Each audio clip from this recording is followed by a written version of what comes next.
Hello guys, সবাইকে নতুন একটা ভিডিওতে ওয়েলকাম। তো এদিকে শুরু হয়ে গেছে অর্চিকা জন্মদিনের জন্য রান্নাবান্না। আর এদিকে বৌমনি ঘরে ওর জন্য পায়েস রান্না করছিল। তো দুপুর টাইম থেকে রান্নাবান্না চলছিল।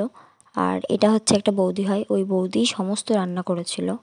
আর এখানে হচ্ছে ডেকোরেশন করা কমপ্লিট আমাদের সন্ধ্যার মধ্যে। আর এখানে আমাদের বার্থডে গার্ল এই যে।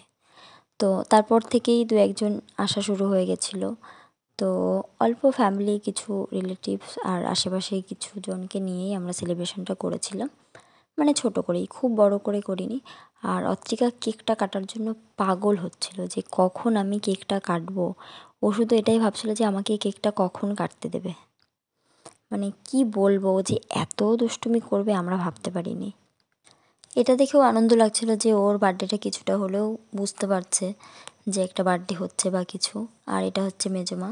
তো এক একজন করে সবাই এসে ওকে পায়েস খাইয়ে দিচ্ছিল, আশীর্বাদ করছিল। আর এটা হচ্ছে একটা বড় মা, উনিও মামাকে খুব ভালোবাসে, ওর জন্য সবাই বললো যে ওনাকেও দিতে। তো এক একজন করে সবাই এসে ওকে একটু করে পায়েস খাইয়ে দিচ্ছিল। তো তারপরে বড়দাও খাইয়ে দিল। সবাই বলছিল যে বাবা মা আরও যারা আছে সবাই এক চামচ করে পায়েস খাইয়ে দিক। তো ওর বাবা মা তো সবাই দিয়েছিল, মাম্মাকে অনেক আশীর্বাদও করেছিল। তো আমরাও সবাই বারবার করে বলেছিলাম যে আগের বছর বার্থডেটা অতটা বোঝেনি, এবার বার্থডেটা একটু হলেও বুঝতে পারছে। আর এটা হচ্ছে অদ্রিজা, মানে দুষ্টু অত্রিকার ছোটো পিপি। তো ছোটো পিপিরও একটা দায়িত্ব, ও খাইয়ে দিচ্ছিলো। তো এদিকে খাওয়া দাওয়া শুরু হয়ে গেছিলো।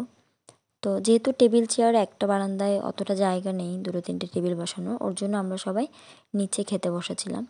তো এদিকে দেখো আমাদের বার্থডে গার্লও থালা গ্লাস নিয়ে বসেছে খেতে, একা একাই খাচ্ছে।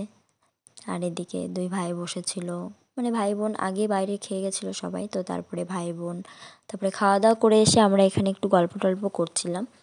তো আর এই হচ্ছে বার্থডে গার্ল। ভিডিওটা কেমন লাগলো অবশ্যই কমেন্ট করে জানিও, আর যদি ভালো লাগে চ্যানেলটি সাবস্ক্রাইব